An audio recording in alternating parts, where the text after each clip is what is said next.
Welcome to Stress-Free IEP. You do not need to do it all alone. With your host, Frances Shefter, Principal of Shefter Law. You can get more details and catch prior episodes at www.shefterlaw.com. The Stress-Free IEP video podcast is also posted on YouTube and LinkedIn, and you can listen to episodes through Apple Podcasts, Spotify, Google Podcasts, Stitcher, and more. Now, here's the host of Stress-Free IEP, Frances Shefter. Hello, everybody, and welcome to our Valentine's special show. In honor of Valentine's Day, I wanted to do a show special about sharing the love. And so for today, we're going to be talking about with two guests from the CSahm Foundation that serves underserved youth. And so Kerri and Candace, I want you guys to introduce yourselves and tell us a little bit more about the foundation. Hi, I'm Candace Sahm, and we are with the CSahm Foundation for ADHD Educational Services and Support, and we serve students in the DMV area who have ADHD, autism, and we also work with students with mental illness. Great. It looks like we lost Kerri, but hopefully she'll jump back in at some point. Okay. Technology has not been our friend today. That's right. That's right. So how did you get into it? And like, Candace, because I know you started the foundation. Correct. So what made you want to start a foundation to help serve? Under-resourced, yes. So my background is special education, and since 1991, I've been working with students, with ADHD or learning disabilities, and I've been helping with organization and time management. And I also have a tutoring company. And I started to realize that many people couldn't afford the services. So I decided to start a nonprofit. And I've always wanted to do a nonprofit. So that's how it got started. That's wonderful. And I know, like I serve a lot of children in DC Superior Court, the abuse and the neglect system. And I know I've sent some clients your way, and it's so appreciated because, again, that's the under-resourced population that needs it so much. So what else, like, so I know you work with DC,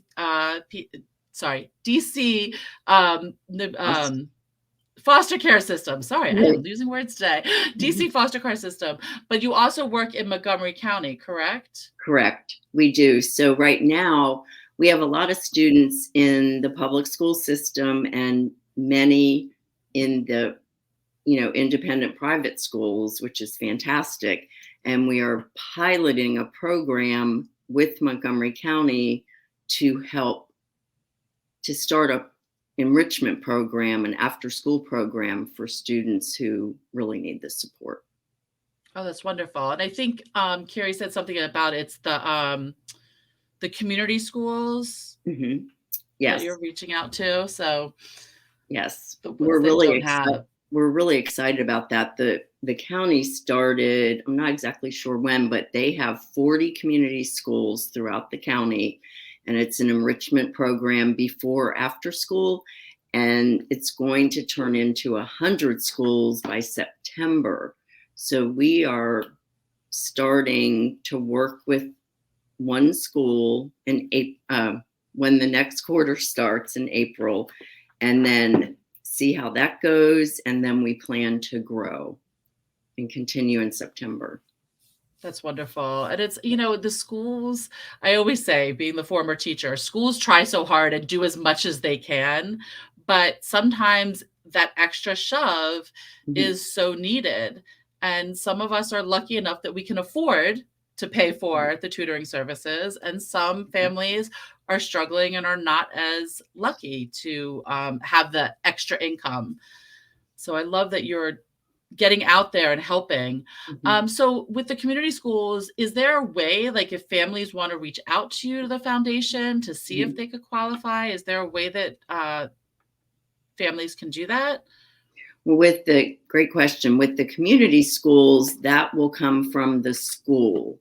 The teachers and counselors will refer students that are falling behind and need the special help.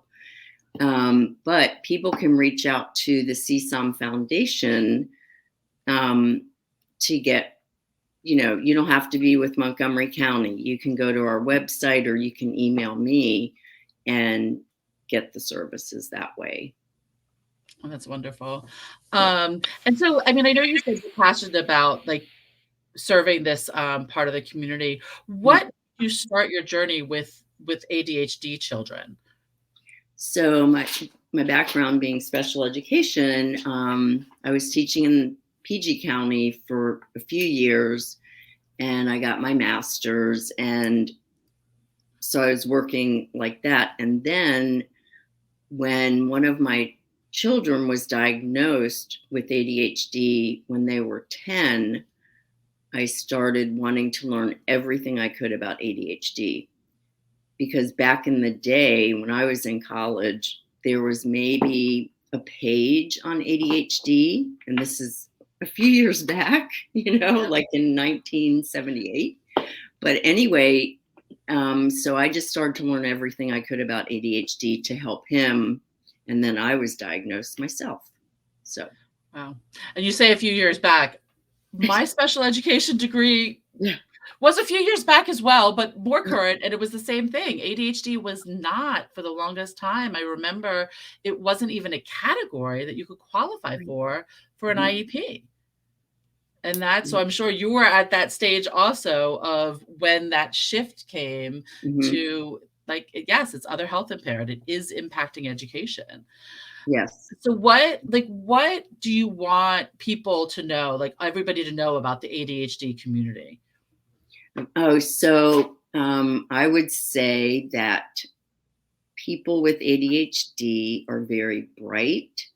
We do struggle with focus and attention, and it's not on purpose, very bright. And I guess, and I'm also an advocate for ADHD, and I teach my students to be advocates for themselves, but also, it is real and it's a neurological disorder, but we like to say condition because a lot of people don't like the word disorder, but it's, scientific facts, so it is real.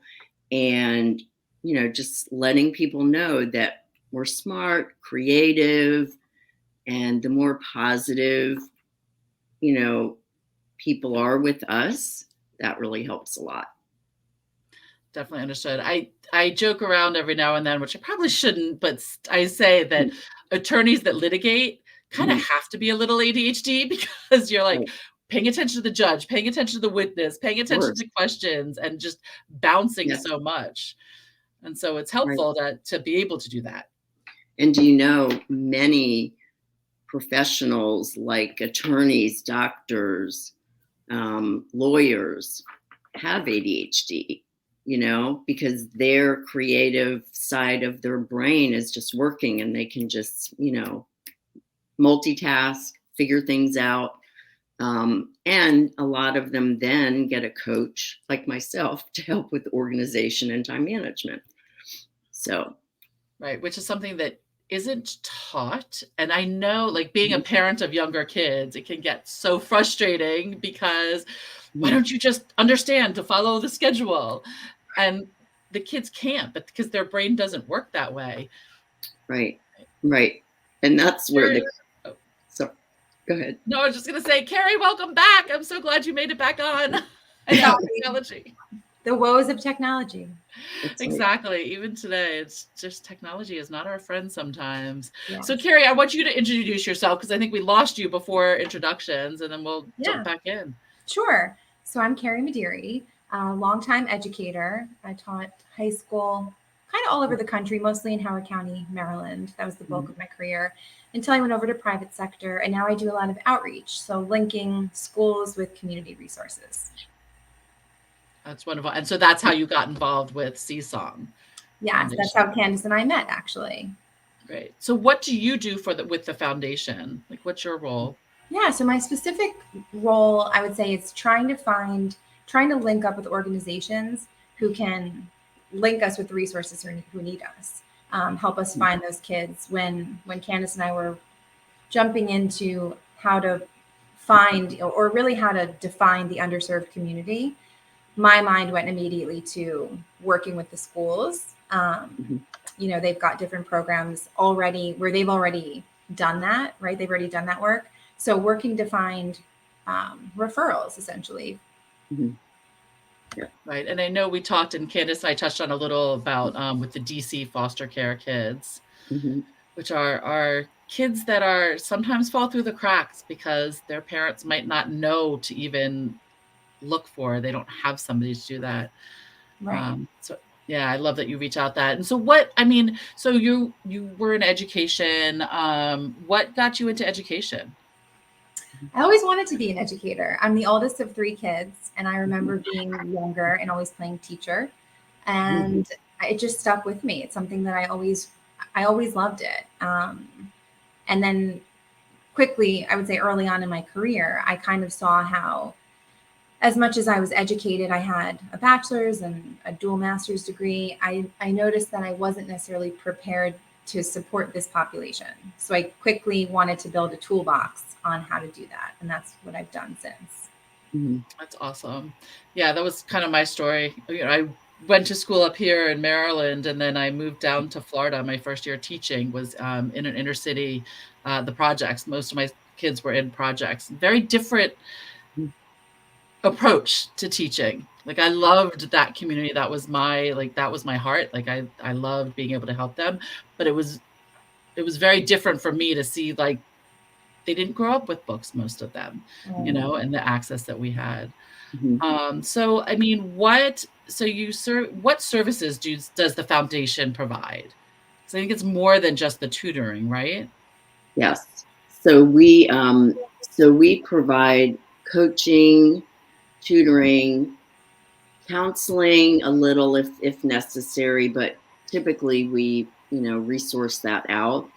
And also we have a couple of students that needed assessment. We have somebody on the board who can do that. We have a psychiatrist on the board, well-known psychiatrist in the area, Dr. Sherry Goldman, and she's a huge support. I can reach out to her anytime, about help. She also helped my family. So, and we also went to school together. So we've known each other for a long time. But we also have Dr. Randy Wortman, who is a clinical psychologist, and she's at the University of Maryland, and she also helps a great deal. Because sometimes we had a student who was falling behind at Walter Johnson High School, and he had a lot of depression. So we needed to get a verification of his testing so that he could get home and hospital or the IIS teaching, so he could get on board right away. But we also help, so he gets IIS, but he also gets help from us with coaching and tutoring. That is so great to hear, because I know with a lot of the home and hospital and the IIS, it can get challenging. And if you don't know where to go and who to turn to, I hate to say to fight the school, but to prove to the school that that's what your child needs and why, it's great to know that you can be a resource for that. Yes, yes. And I will say I have been an IIS teacher probably for 15 plus years. So I'm very familiar with the system, which really helps. And also being in the Montgomery County schools, I know how the IEPs go because I also attend IEP meetings if my families need me on my private practice and the nonprofit. That's wonderful. Yeah, that's what I always say. It's when I go into a room, an IEP meeting as an attorney, people don't realize my background as much. And, you know, I was the regular ed teacher, I was a special ed teacher, I'm the mom, I was the LEA. So I'm like, oh, pretty much the only person in that room that can say I've been in 5 seats at various stages. So I love that. And so Kerri, like what do you do with the foundation? Like I know you said that you go back out and find community schools and stuff, but what else do you do with the foundation? Yeah, my purpose when Candace and I connected, we were at an event. We're very much aligned in wanting to serve that population that can't otherwise maybe afford the services or they don't have access to the resources. So really it's just working with the schools, specifically kind of the niche I'm finding myself in, working with the schools to determine how we can bridge the gap and come into the schools. You know, Candace and myself right now are going through the background and the fingerprinting and all of that, just to position ourselves to be able to sit with the kids and really deliver the information with them. Where I don't know if Candace shared while I fell off the call, but we're going to start small within the community schools now for fourth quarter is our goal. And then use the summer just to recap, work with the county, and then hopefully launch on a larger scale with more schools for the new year in the fall. That is I love it because it's just so needed. I think it was before, after you dropped off, we were talking about how the schools, like, I mean, we're all former educators and it's just, or you guys are still somewhat, but the schools, they do what they can, but there's only so many hours in the day. And needing that extra help. I mean, I know my daughter's school, they started a tutoring before school and some have like the older kids tutoring and things like that, but not all schools have that ability. So it's so wonderful to hear that they're not left out. Right. And I think what was refreshing for me, because Candace and I also talked about, you know, sometimes getting into the school system, it is a process. And MCPS really jumped on the opportunity to work together and build this partnership, which was really refreshing to see. That is, because sometimes, I've seen it. The school system is like not so open to let other people in because, you know, what are you going to do when you get in here? But it's wonderful that they want to help bring it out. And so like the foundation. So like I'm just thinking through like the foundation. If people want to donate to the foundation, do you guys accept donation? Yes, we do. People can go to the website, which is CSaHmFoundation.org, and they can also attend. We have a few fun fundraisers coming up. One is actually at the Shirley Povich Field, because our chair is related to, her name is Marlene Povich. So she's related to the Povich family. So we're doing a sports night advocating and sharing about ADHD. And then there's hot dogs and goodies, and then people will get to see the game. So that's one way. And then we're also having, we're also having a dinner with a speaker, somebody with the Wiser group where we all met, actually, and which is a fantastic networking group, because right here, 3 of us, we're together, which is so wonderful. But anyway, so we're doing a small dinner in Potomac, and that's where people donate, and also people can become sponsors. So that's wonderful. And all that information is on the website, right? The information. That's so great. I love the fundraisers that you make it fun fundraisers. There's so much more to do with it. Yeah, and Wiser, I love that you brought that up, because yes, that is how we all met at Wiser, and it's such a great, I love Wiser as a great resource, because for me, especially as an attorney, my clients sometimes need extra stuff going on, and like we'll say, hey, does anybody know? Like my new one was, is anybody out there doing FBA, a functional behavior assessment? And I have 3-4 people responding, yeah, I got it. So I love that we can be even more of a resource to the community. And I know you guys connect people with other resources, right? Is that part of the foundation? Yeah, we have done that. And that's something that we enjoy doing. Another piece of what I'm trying to do, and I think this is important to share, is there's so many people out there who are similar to Candace and I, or really all three of us, where we want to help this population. So another thing I've been doing is really trying to find those people and get them on board. We want to expand what we're offering in schools come fall. So I'm having great conversations right now where we've used Wiser as a platform to try to get connected with people who are interested in doing some before or after care. So yeah, I'd love to share that piece as well. We're definitely interested in bringing more people on to support.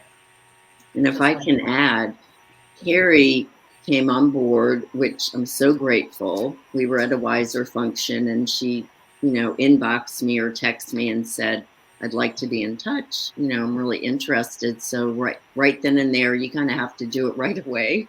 We connected, I believe, right after the Wiser call and got started. And we developed a handbook for the tutors and teachers and coaches. Do you want to speak to that at all? I mean, you were huge helping with the handbook. Yeah, we're trying to build solid pieces to help everybody be more successful. So as new people come on, we bring more people, whether it's tutors or coaches, they have something to ground into. I think that's really important. And something we appreciate as educators, having structure. I think that's a good word. That's great. So you keep saying tutors and coaches, and I am sure a lot of people in the audience are going, well, what's the difference? What does a tutor do? What does a coach do? Do one of you want to field that and go in a little more detail? I'll do, and then you go. So a coach, so my background is ADHD coaching, or executive functioning support.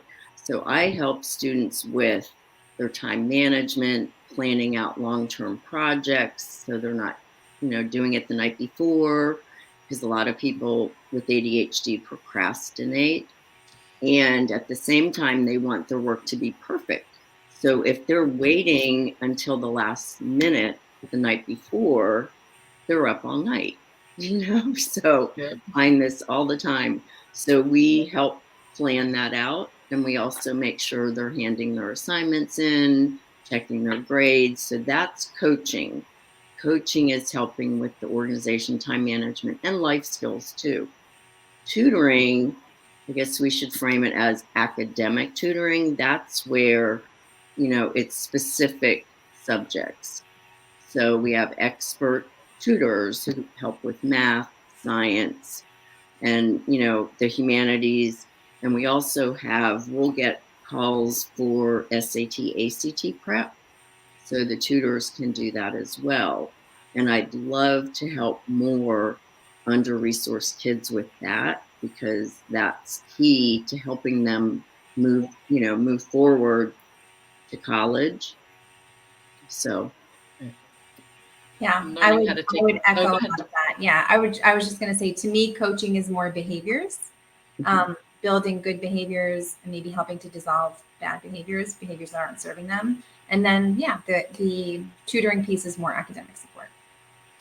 And so for the tutoring, do you just do homework support, or is there some sort of assessment? Do you wait, talk to the teacher about what's needed, or how does that work? Typically, we do an intake. So typically people are reaching out for coaching. So they'll do coaching, let's say, for a month or so, and then I can see, or the coaches can see, they really need support with math.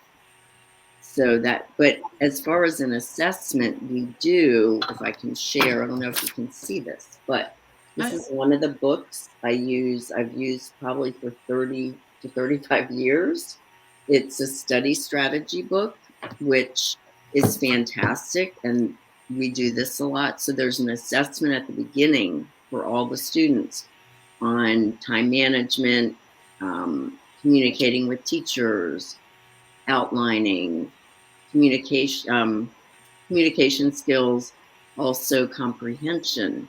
So we can see from this where we need to focus. So we also include study skills, which I think the parents love, because they're not really teaching a lot of study skills in school.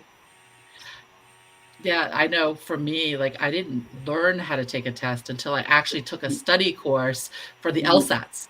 So I took all those other tests, the SATs, and to get into grad school and everything without knowing how to take the test. And then, wait, there's actually a system, right, to taking tests that they don't teach in school. And so that's something the foundation does as well. So for me, what I say is everybody should now take some sort of SAT prep course to learn how to take. And so do you guys offer it? Are you just right now doing it individual, or are you thinking maybe in the future doing it more of a group class? Or how is this SAT prep going? Typically it's one-on-one. We do a package, typically, 10 weeks, and families sign up for, 10 weeks of the tutoring. But I've done groups in the past, and right now I'm getting a lot of calls for a certain age group, like 15 and 16-year-olds who need the coaching or support.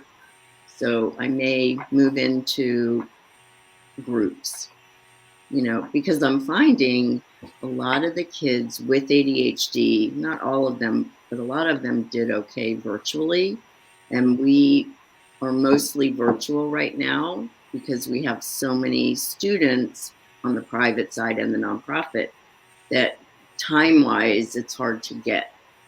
If kids were coming in person, it would, be more difficult. Also, a lot of my coaches and tutors are not in state. So some are in Florida or New Jersey.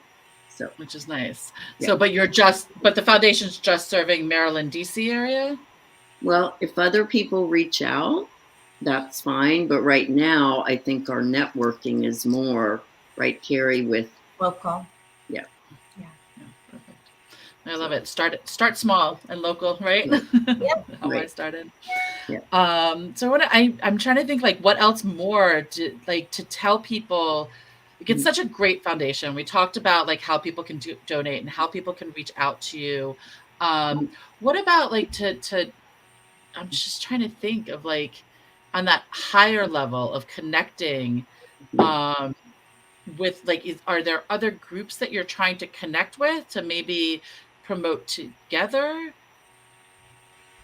Or, It's part of the conversation. It's something that we're constantly thinking about. We don't want to, it's walking the fine line. We don't want to expand too quickly. We want to be slow and precise with what we do. But yeah, we've got big goals and dreams. And again, that's one of the things that united Candace and myself, was really wanting to make a difference and a positive impact in this area. Right. And we do reach out to, that's right, Kerri. We also reach out to private foundations right now, people that we know, because I'm actually a native Washingtonian, which is kind of rare, I think. But, knowing people in the area, having board members that know people in the area. So we're doing that. And now that we're 2 years plus, we can get more grants. We've applied for grants with specific companies or, foundations, but because we didn't have they want 2 years of experience and to show that we've been successful. Yeah. So we're ready to, do that venture. Right. That makes sense, because they want to make sure they're not giving money to somebody Exactly. What is it? Small businesses, the majority don't even last 3 years. Right. Because if they're not planning right. Yeah, we're in our 3rd year. We are a nonprofit 501c3 public charity and tax exempt. So, that's fantastic. That's great. And we do have, in the year 2024, we have a big event coming up. It's not a gala, it's more of a benefit. And that's going to be a lot of fun. It's a dinner, silent auction, music at Lakewood Country Club. So that's going to be a lot of fun. That's another way people can come to an event, and also volunteers. We need volunteers for a lot of the reach out that we do, the mailings that we do. And to mention also, we have an empowerment club, which was started by youth in Montgomery County, and the kids can get SSL, the community service hours, with us, whether they're ADHD or under-resourced. Anybody. We're looking for more students to help with that. Got it. That's wonderful. Is there anything else you want to get out there to the community that you wish people knew more of or knew where to find? I think personally, what drives so much of this for me is we've been doing this now for so long that when students are struggling, or adults, but when students are struggling with ADHD, for example, it can feel so hopeless. And I think at the end of the day, I see us as hopefully offering hope. There's a chance for change. There's a chance to make school can feel good. School can feel exciting. Learning new concepts can feel really good. It's just finding the resources. So we just hope to be a resource for those kids. It's heartbreaking to feel or to meet a student who feels hopeless, but then it's there's nothing more rewarding when you see, after working with them for an extended period of time, the complete change. The light turned back on, or sometimes it turns on for the first time. So I always just like to share that. I never want anybody to give up hope. Right. That's wonderful. Right. And we're helping also, we work with kids who are in college. So we help with the transition and in college, and helping them get their accommodations, making sure that, they're not struggling as much, because when they go off, kids with ADHD, when they go off to school, they have a lot of free time. So trying to manage their weekends, which is huge, so we help with planning, with schedules. And we have a student right now who was on probation after his first semester. And then we worked with him the second semester in school. He didn't get off probation, but his GPA went from, I think it was like a 1.7 to a 2.5.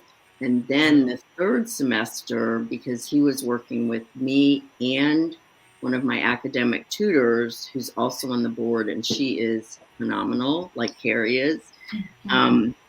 He brought his GPA up to about a 2.5 or 2.7, and he's not on probation anymore. So just the successes that we've created or helped with a lot of students, gives hope. And that's wonderful to know. I've done, just that transition from high school to college is, it's shocking for a lot of the students and the parents, because the parents are like, oh, I just take the IEP to the disability office. I'm like, no, that's not how college works. So it's wonderful to know you're there to help not only get the accommodations in class, but to teach children, because they're still children when they start college, how to manage the time, because it's difficult, away from home, nobody telling you what to do, when to do it. It can be so difficult. I agree.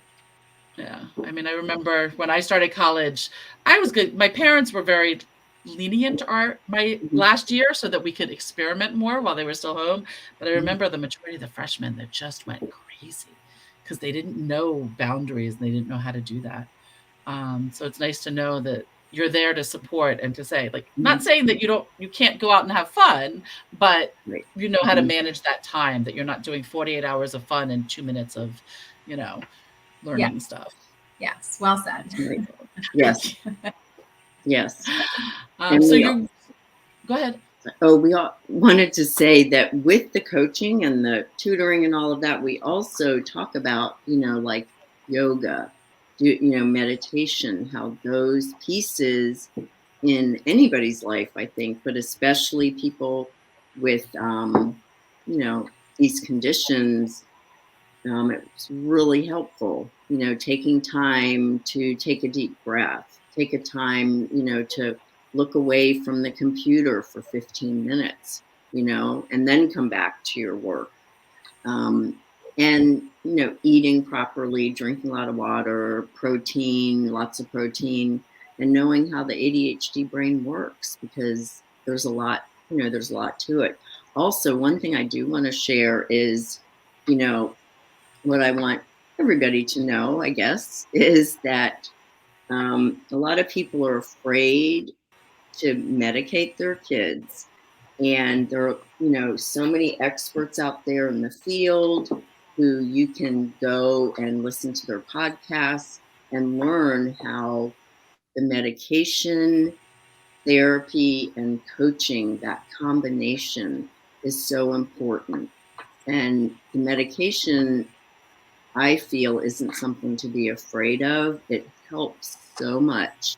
And you can see such a difference, pretty much right away. And if a medication doesn't work, then you try another one. And the experts that I follow, who, are Dr. Ned Hollowell, Dr. John Rady, and many others, but they're, I started seeing them in 1996 going to CHAD conventions, children and adults with attention deficit. And, it's all scientific based. And, I think people need to really learn more before they judge the medication, so to speak. No, definitely. I know medication has gotten, some people think it's over. People are like, oh, just give the kid medication, and that'll help. But that's not what it's about. It's finding that balance and what works. Right. So this has been so awesome. Thank you guys so much. And it's our first time doing 3 of us on the show, and I think it went great. Thank you both so much for being on the show. It was really great to have you guys and learn more about the CSahm Foundation. Thank you, listeners.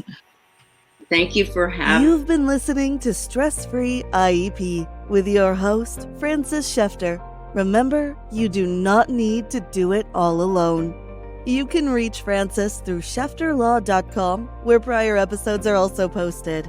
Thank you for your positive reviews, comments, and sharing the show with others through YouTube, LinkedIn, Apple Podcasts, Spotify, Google Podcasts, Stitcher, and more.